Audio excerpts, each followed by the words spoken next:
So do I need to really say anything? I mean, it's an unbelievable game.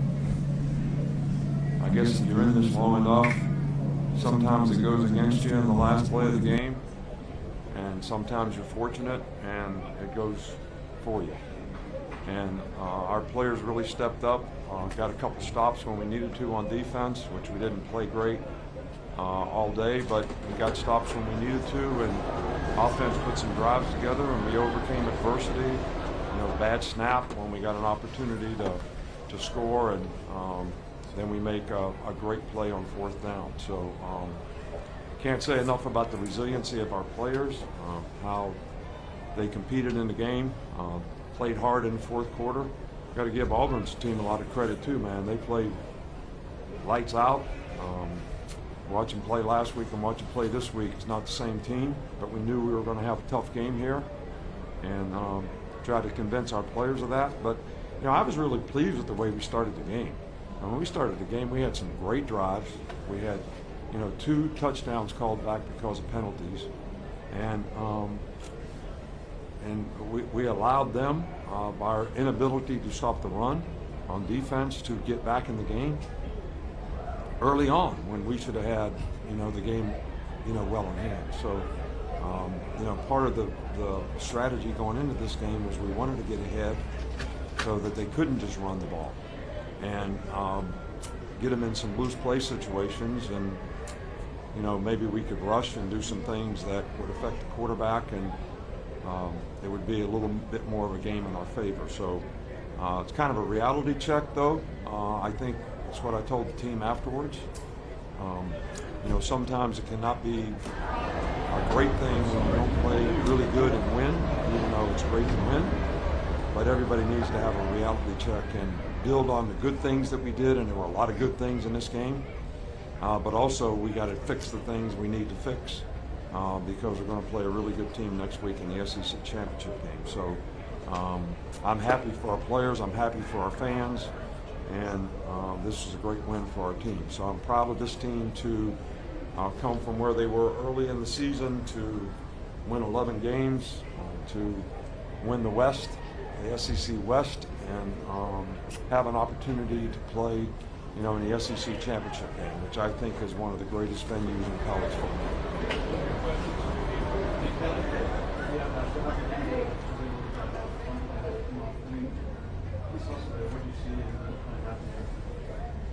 Well, it was a good punt, had good hang time. 30, Jihad did a great job of covering. He was right in front of the guy. The guy misjudged the ball a little bit, was a little off balance, and you know, Jihad was right there to take advantage of the fumble, muff kick. So, but James hit a couple really good punts that changed field position, you know, later in the game, which I think was really significant, and that play was no doubt very significant. Yes, Steve.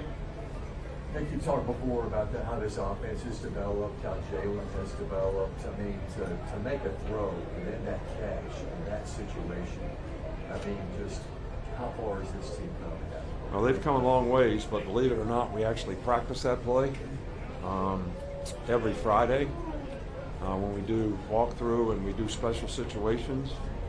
We get in that formation. Everybody runs down the field and runs varying routes in the end zone. And you know, Jalen made a great throw, but you know, IB really kind of got himself in position where there was some room to throw it.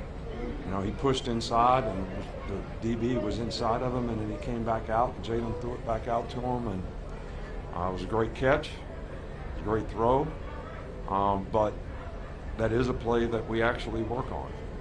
And I must admit that I think you have to be a little lucky for it to work, but I'll take it.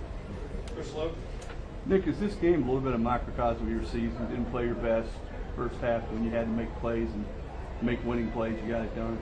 Well, that's what this team has done all year. So, you know, we've come from behind many times, made plays when we had to make them, whether it was the LSU game in the second half, whether it was the Tennessee game in the second half, whether it was the Ole Miss game in the second half. So, and this game today, speaks volumes for the competitive character of these guys and the resiliency they have to keep fighting in the game. And it should be a lesson for everybody in life. Overcome adversity, man. If you got the ability to do that, you got a great chance to be successful. Coach, the 4th and short, can you walk through that? Was that, I don't know if there was a check off there, but just the 4th and short play that was called and the play that was run? What we did was we tried to get them to jump off sides. And we had a play, if they didn't jump off sides, we looked it. So Jalen's under center and he looks the sidelines because we wanted to see how they lined up.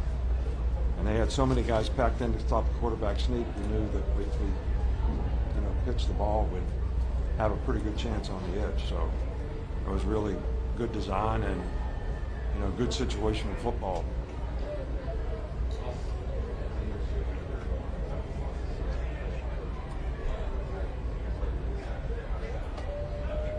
Well, I feel good. But yeah, we've had some tough ones, but still, the team that played the best always wins in this game. And we played well, but we had to overcome ourselves because of penalties and things like that. A missed field goal, not playing great on defense, but I can't tell you how proud I am of the guys and how good I feel about winning the game. But as a coach, you always look at things like, how did you play? Because we're going to have to play at a higher level on a more consistent basis if we want to have success in the future, and that's what you always evaluate. That's the reality check that we all have to make. Is that final play have a name of any sort? And then what do you validate on the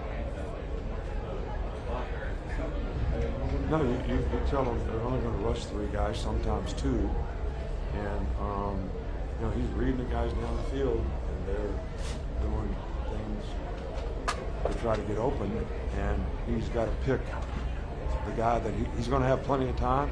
He's got to pick the guy that he thinks has got the best chance to catch him. And IB got position on the guy, and they did a good job of recognizing it and throwing it. And if the play had a name, I wouldn't tell you what it was. You're right.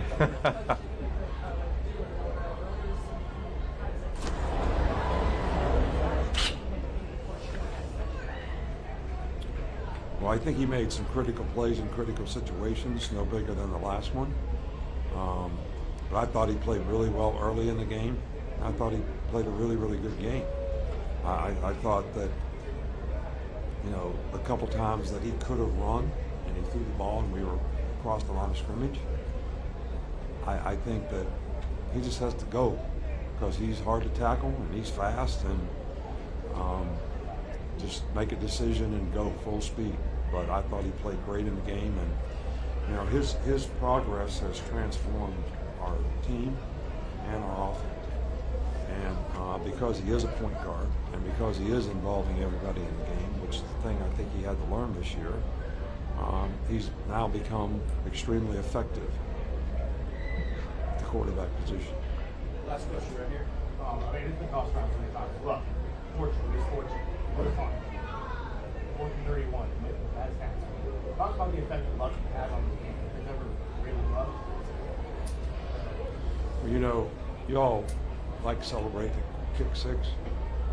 We had the ball 5 times inside the 25-yard line in the 3rd and 4th quarter, and we were ahead by 7 points and never scored a point. Made a field goal, got a penalty. Y'all blocked the next one. Ran the ball to the 7-yard line, got a personal foul, dead ball personal foul in the end zone. Backed it up, didn't score. So we've been on both sides of the good fortune and the misfortune. And I got to admit, we had good fortune. But it still comes down to ability to execute. Somebody had an opportunity to make a play, whether it was their punt returner or IB in the end zone, and whoever was guarding them. So that's why you play the game. Thanks, All right, thank you. Okay. Disconnect. Yeah.